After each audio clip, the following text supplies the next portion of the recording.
Mahal at ito sa pagpanindog at tayo minsan tumayo bilang respeto sa banal na salita sa ating pinakamamahal Panginoon na ito po'y dadalhin sa ating beloved preacher, Jerry Galgo. Praise the Lord. Hallelujah.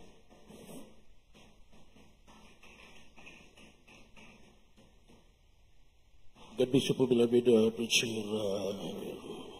Jerry Beleros.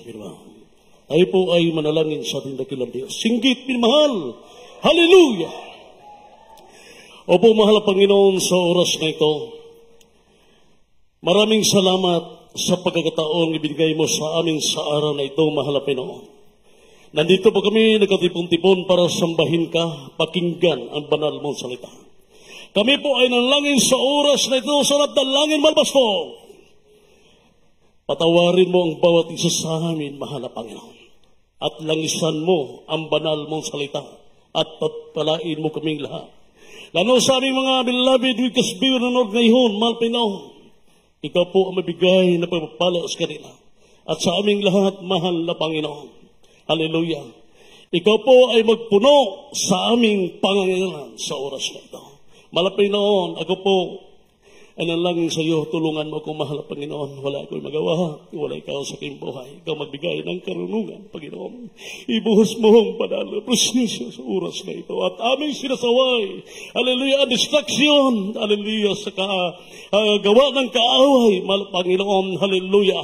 Hallelujah, mong alisin mo sa aming kagitnaan, sa talagin, mahal Pastor, in Jesus' name. Hallelujah, praise the Lord. Palagpakan po natin malakas minamahal ang ating mahal na Panginoon. Kaya bago ang lahat minamahal, pinakamataas na pagpupuri, pagluluwalhati at pagdakila ay sa ating pinakamahal na Panginoong Supo lamang at dobling paggalang at pagrespeto sa ating beloved Honorable Evangelist, Pastor Will Estrada Almeida, ang propita, minamahal kami sa ating mahal Pinoon, ating kapanahonan. At pag-alaala po ng turo at aral sa itong beloved Assistant Pastor Lina C. Almeida at sa kanyang buong pamilya, beloved Almeida children, sa ating pamilya, sa ating beloved ordained preacher, minamahal sa ating beloved ko preachers, sa beloved ko pastoral workers, sa itong mga beloved na Wikas Bill, at sa inyo minamahal, mga kapatiran, magandang hapon po sa lahat, at higit sa ating pinakamamahal. Nating supo lamang, palagpakan po natin ang ating dakilang Diyos minamahal. Kaya maraming salamat po sa mahal na Panginoon minamahal, na sa araw na ito minamahal, hallelujah, na kumplito minamahal ang ating buhay.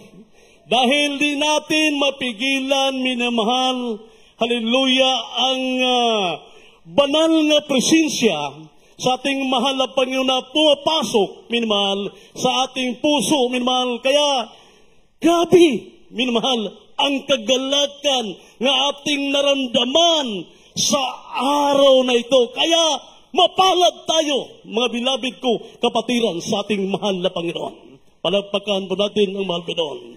Lahat ba tayo nakaramdam sa presensya ng Diyos? Purihin ang ating mahal na Panginoon. Kaya ang ating pamagat sa oras na ito, minamahal, o sa lamang kasimple para sa ating paglilingkod sa ating mahal na Panginoon. Kaya ang ating pamagat sa oras na ito, gawin mo ang maiinit na paglilingkod sa mahal na Panginoon. Amen? Buhato nato ang mainiton na pagpangalagad sa Ginoo. Amen? Palagpagan po natin ang ating mahal na Panginoon. Kaya sa ating paglilingkod, minamahal, ang Biblia, ang banal na salita ng Diyos, palagi po natin minamahal, naririnig para sa ating paglilingkod, minamahal, na hindi po natin makalimutan ang ating mahal na Panginoon. Palagpagan po natin ang ating mahal Panginoon. Kaya sa ating pamagat sa oras na ito, minamahal, kinakailangan po sa bawat Kristiyano, minamahal, na gawin natin ang maiinit na paglilingkod sa mahal na Panginoon dahil mayroong pangako ng ating mahal na Panginoon sa bawat Kristiyano. Palagpagan po natin itong mahal na Panginoon. Kaya sa Biblia, minamahal, ang pinakasintro, ang pinakamahalaga, bakit tayo naglilingkod sa Diyos? Bakit tayo, minamahal, nagbibigay sa sobra, sa insakto at sumusunod sa kalooban ng ating mahal Panginoon dahil po sa pangako ng Diyos? Ano po ang pangako ng mahal na Panginoon? Kaya basahin natin ang Biblia. Sa unang Pedro, Kapitulo 1, versikulo 4 hanggang 5. Ito po ang pangako ng ating mahal na Panginoon. Praise the Lord. Sa aklat ng unang Pedro, Kabanata 1, ang talata ay 4 hanggang 5. Sa isang manang di nasisira at walang dungis at hindi kumukupas na inilaan sa langit para sa inyo. 5. Na sa kapangyarihan ng Diyos ay iniingatan sa pamagitan ng pananampalataya sa ikaliligtas na nahanda upang ihayag sa uling panahon. Palagpagan po natin ang ating mahal na Panginoon, minamahal. Ito po ang pangako ng ating mahal na Panginoon. Bakit tayo naglilingkod? Amen? Bakit tayo sumusunod sa kalooban ng Diyos? Minamahal. Dahil mayroong pangako sa Diyos sa bawat Kristiyano na tayo pong lahat, minamahal, makapagmana, minamahal, sa buhay na walang hanggan. Ang pangako na mahal na Panginoon, hindi po natin mapaghawakan, minamahal, spiritually, para sa ating paglilingkod sa Diyos. Ang pangako ng mahal na Panginoon, minamahal, sabi ng Biblia, hindi nasisira. Minamahal. At walang dungis at hindi kumukupas. Ay inilaan ng ating mahal na Panginoon para sa iyo, para sa akin, para sa ating lahat. Palagpagan natin itong mahal na Panginoon. At pinaghawakan sa kapangyarihan ng Diyos nga handa na. Andam na para sa imo. Para sa atong lahat. Matagal na natin inihintay ang pangako ng Diyos. Amen? Palagpagan ng Ginoo. Matagal na. Ilang taon na tayo naghihintay sa pangako ng Diyos. Na unta mangyari na, muabot na. Amen?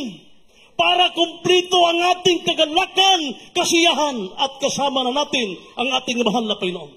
Presensya pa lang, parang naisip na ni mo, Lord, parang naanak sa langit. Katong nakadama. Amen? Pero kung wala ka nakadama sa presensya sa Ginoo, parang wala lang. Pero ikaw nakadama sa presensya ng Diyos, maisip nimo, maramdaman nimo, nga sa imong puso, sa ating puso, parang langit na. Palagpagan nato itong mahal na Panginoon. Kaya, paulit-ulit po, ang ating pangaral, para hindi nating lahat makalimutan ang pangako sa Diyos. Kahit mayroong mga pag-uusik, pagsubok sa buhay, kaya hindi natin mapigilan bilang Kristiyano. Kaya ang pulong sa Diyos ay ulit para sa imo, para sa ating lahat, na hindi po natin makalimutan ang matagal na nating hinihintay.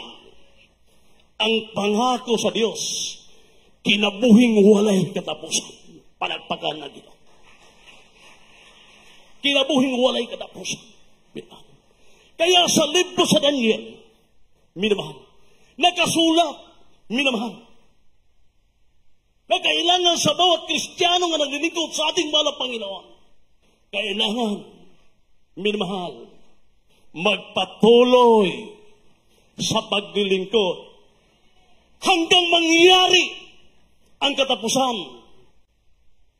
Kaya sa bawat Kristiyano, sa matag-usa ka nato, minamahal, kung sa Bisaya, mutindog na ng dapit, mutindog na ng dapit sa kalipayan, sa atong bahin, sumaabot ng madlaw, kung sa Tagalog, magtumayo kayo, minamahal, sa lugar na wala nang hanggang kagalakan, kasiyahan, puro kagalakan, ang ating maramdaman, hindi na putol-putol, patuloy ang kagalakan na maramdaman sa Kristiyano.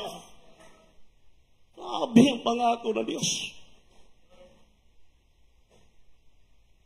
Sinong hindi maglilingkod? Minamahal. Nakikita natin sa totoong banal na gagawain.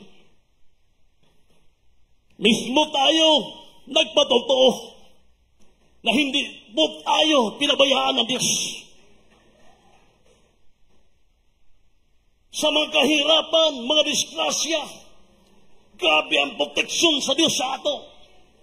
Di pa kita para magsinsiro ta nga mga lagad sa Ginoo ang tubong kinabuhing walay katapusan. Palaypagan nato ang Ginoo. Basahin natin ang libro sa Daniel. Kapitulo 13, verso 13, o 12. Tanawin diya sa inyong Biblia. Ay sa piyong-piyong. Kay butante ni. Praise the Lord. Sa aklat ng Daniel, Kabanata 12, ang talata ay 13. Ngunit yumaon ka ng iyong lakad, hanggang sa wakas ay mangyari, sapagkat ikaw ay mapagpahinga at tatayo sa iyong kapalaran sa wakas ng mga araw. Amen. Palagpakan po natin ang ating mahal na Panginoon. Minamahal. Ang salita ng Diyos, ito po ay nagpalaala sa atin. Minamahal. Na tayo ay magpagpatuloy sa paglilingkod.